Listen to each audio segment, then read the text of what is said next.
Hi, Rashad. Hey, what's up? What's up? That was an intense interview. I was listening up. Rashad, I'm so sorry to keep you waiting. I should not keep royalty like you waiting like that. So I want to start this interview by saying I am terribly sorry, and I really appreciate your patience with me. No problem at all. No problem at all. I was patiently listening. All right. Well, first of all, congratulations, man. You must feel like $1 million for a couple of reasons. One, you got in the Hall of Fame. Two, I saw on Facebook you got to surprise your mom. Which one's cooler? Oh man, they both was cool. Anytime you can surprise mom, it's always cool because she always like, Rashad, I didn't even know you was coming. You know, she always getting loud, so it's always good to give her the surprise. But the surprise on Saturday, man, that right there, that caught me off guard. You know, it was something that, because I know what I've done, and I know, I think that okay, that warrants, a bit of recognition, but I never foreseen myself feeling the way that I did once I got that recognition, and it was, hearing the fighters speak and hearing, how you may have impacted them and just knowing the impact that I had just through my efforts was like that point where I was trying to make it through the video without busting out crying. Well, all right. First of all, congratulations for getting into the Hall of Fame. It's got to be the biggest honor.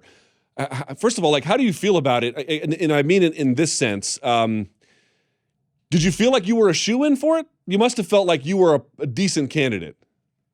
Yeah, I felt like I was a decent candidate, but I don't know the process of it because it's still fairly new. We're still fairly getting our Hall of Fame induction underway, and it's not it's not set in stone. There's no criteria, so you never know if that criteria you make the criteria. So I hoped I would, but you just never know. And when they brought me on the floor, because the way they did it was so smooth, they were like, it wasn't a lot of people there in Rochester on the floor. So they're like, hey, in between fights before the main card really starts, we want Kamaru to go on the floor just to say hi to people and be a presence on there.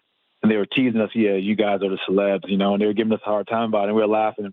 So I didn't think anything of it. So I go downstairs, and I'm sitting there, and then I see my nephew and one of my good friends, Kenny. They're sitting right there, and I'm just like, wow, they gave me some great seats. And then when the video started, like Brendan was talking, I wasn't really paying attention, and then the video started. The producer came down and said, hey, put your phone down. And I look up, and I'm like, oh man, they really went all out for me and Kamaru because they put a whole video together. So I'm watching this video, I'm like, man, there's no Kamaru. I'm like, hold on, this is only me. And then it started to come to my mind like what this could be, and then I just got wrapped up in the emotion of it. It was incredible. Did you cry? Oh yeah. I almost ugly face cried. Almost one of those cries where it was just boohoo sobbing, like, "Ooh, we shouldn't make him cry ever again on TV." What did you make of their montage? I thought it was beautiful. Oh my goodness, it was amazing. It was amazing, and I thought it was particularly well because it didn't just only touch on who I was as a fighter and what I done as a fighter. It talked about what I do and how much I care about the athletes that I come across and how much I try to be that person for some of these athletes to achieve their dreams. And for me, that was important to be recognized, because out of everything I've done, I think that's one of the things that I'm most proud of. The fact that I can look and be like, you know what, that guy right there, I helped him when he didn't have too much and he just had a dream. All right, so let's talk about your career a little bit. Now, the ending of all these careers, unless you're George St. Pierre, is pretty goddamn hard. But you've had some time to reflect on it. You've been working the ESPN desk. You're doing a great job, of course, before that, Fox Sports 1 as well. Looking back on your career, you must have deep satisfaction about it. I want to ask about things that didn't happen, but in seeing the montage and now reflecting, how satisfied are you? I'm really satisfied. I couldn't be happier, to be honest. Even though it didn't end the way that I wanted it to, it ended the way that it needed to. And that's one thing I had to reflect on and just accept just moving forward in life. But there's a lot to be proud of in the career that I had. And watching that montage, it was like, I forgot the emotion behind some of the things that I've accomplished too, because, I haven't put myself in a position to have perspective, and being able to have that perspective on Saturday, just kind of see that was just an emotional thing. The highest highs, give me some of them. The highest highs, no secret, my biggest knockouts, stepping on the scene in that big knockout with Sean Sandman at Hollywood, Florida. And then, the big night with Chuck Liddell that changed my life. That one was a big one, just not only for the results, but just going into that fight, mentally speaking, I felt as I answered the call, and I felt as that was me stepping into what I like to call my mastery, and that's that level where I started stepping into the skill level that I know that I'm good at and mastering what I can do. And, it was an important time for me, but that was a great high. Is there any kind of like low key high? I mean, beating Forrest Griffin, getting the belt, winning the Ultimate Fighter, that's got to be pretty big. Is there any one that's like a little bit of an under the radar high that was meant a lot to you personally, but that maybe wouldn't necessarily occur to the rest of us? For me, let me think here. Was a big one for me. Beating Tito the second time? Tito, that was a good one for me. That was a good one for me. But for me, a big one was when I beat Phil Davis in the way that I was able to dominate him in a wrestling. That was for me a feather in my cap, because he was a Division I national champion, and before that fight he talked about how much of a better wrestler he was for me than me. So that one was like that felt good to go out there and show him that you weren't, you just lucky I wasn't in your weight class. But I mean, not even to say that Phil wouldn't have beat me in college. It just feels good to say that, because we fought. All right, fair enough. Now, some of the lowest lows, I mean, these seems pretty obvious. I don't want to dwell on them, but just as a matter of articulation, because the career encapsulates both. Yeah. Was there any one moment in your career that, I'm assuming more towards the end probably, that you just really hated more than the other? Yeah, when I lost to Dan Kelly, that was a moment for me where I was just like, dude, what is going on? Not because I didn't, Dan Kelly's a hard-nosed fighter, but I just feel like my skill level and where I can fight it is a lot higher, and I did not exhibit that. But, it was kind of sad for me, just because, towards the end of my career, my desire to want to compete, that flame, that same, that burning desire that had me not afraid to compete against guys who were 6'7", 6'8", and outweighed me by 30, 40 pounds. That dog that was there, it kind of it changed, and it changed because, my life changed, and dealing with the things that I had happen in my life, while I was in my career, all those things change you as a fighter.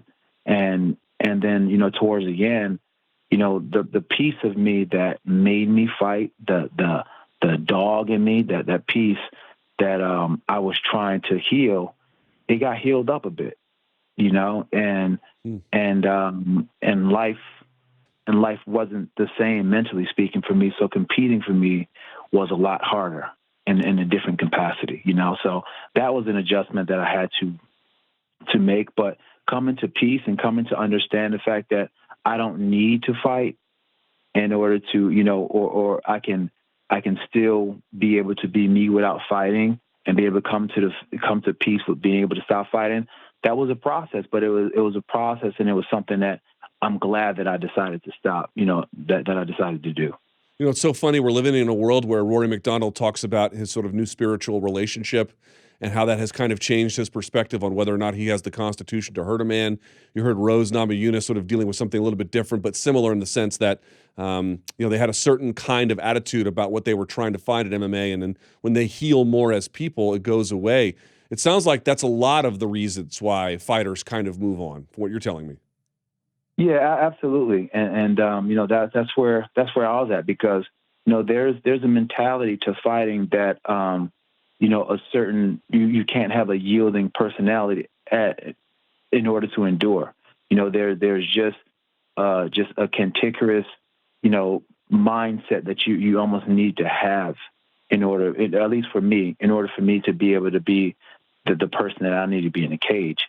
And when I started to heal outside of the cage, because for me, I was always using fighting as a way for me to I guess, for therapy, for better sense of a word, but when I got injured for those 2 years I was off, that was over. And, then I started drinking a lot and, started, doing all kinds of, different kind of substances and stuff like that. But then at the end of the day, it just took me further away from where I was or where I wanted to be. And it wasn't until I started to face myself and face the reason why I even started to fight in the first place. That's when the healing came in. That's when, the dog in me started to be tamed and started to, I guess, relent and wanting to have fighting be the expression that it uses to feel good. Everyone is going to have their own perspective on this, but I wonder what yours is. What do you think your legacy is? I don't know. That's a real tough question, because, I still haven't had that perspective, but, I hope is one that's about giving, because more than anything, I want to be, I was tough. Yeah. I did my thing when I did my thing, but at the end of the day, I think a life is truly measured by how it impacts others. And I want to be able to be one that impacts a lot of people.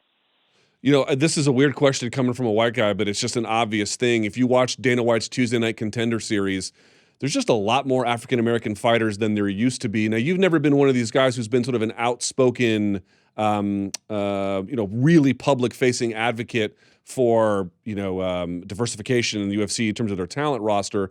But nevertheless, you serve as a shining example of what is possible. I wonder how you feel about the changing demographics in terms of who's fighting inside MMA.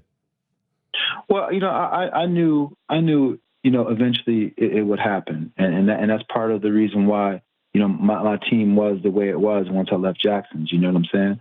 So, I understood that, and I understood there is a lot of athletes, a lot of black athletes who may not, be getting the best training or whatever the case may be, or even know, where to get the best training. So, I was able to attract a lot my way too. But I think that in general, I think it's great for the sport in totality. You know what I'm saying? Because you're bringing in another style of athlete, style of body type, or whatever the case may be. But and also it brings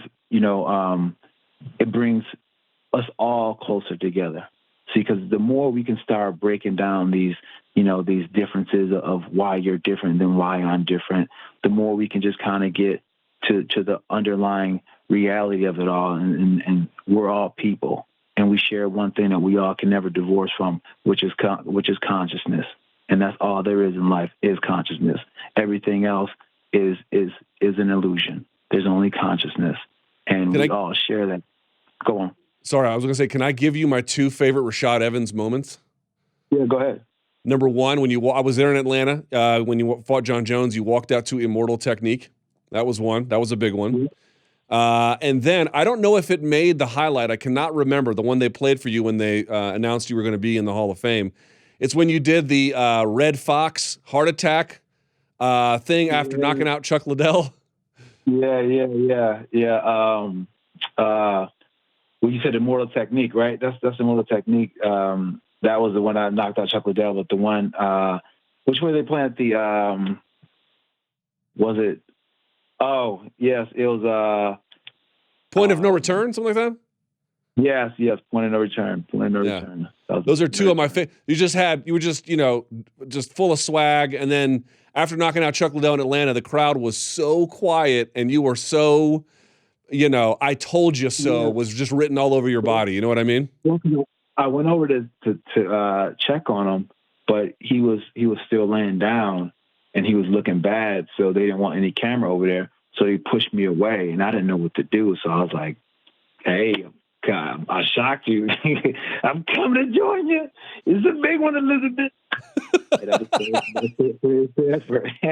Well, if I may, Rashad, I have to. We got to close the show here, but I just want to say one thing that I really took away from your career was the mentorship is one. As you noticed, obviously you were a high achiever.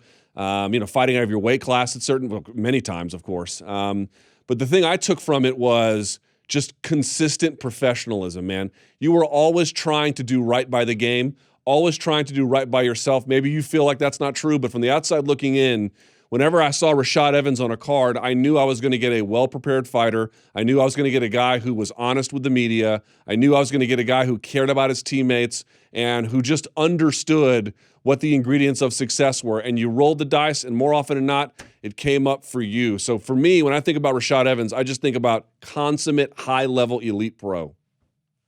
Man, that right there, that you almost brought tears to my eyes, man. I appreciate every word you said, man. That right there, I mean, I don't have anything else to say, man. I'm very humbled by your words. Thank you. Well, you're a great one, Rashad. I look forward to the ceremony in Las Vegas when they formally have it. And enjoy upstate New York if you're still there. Yes, sir. I'll talk to you soon. All right, we got to go. Thank you so much, Rashad.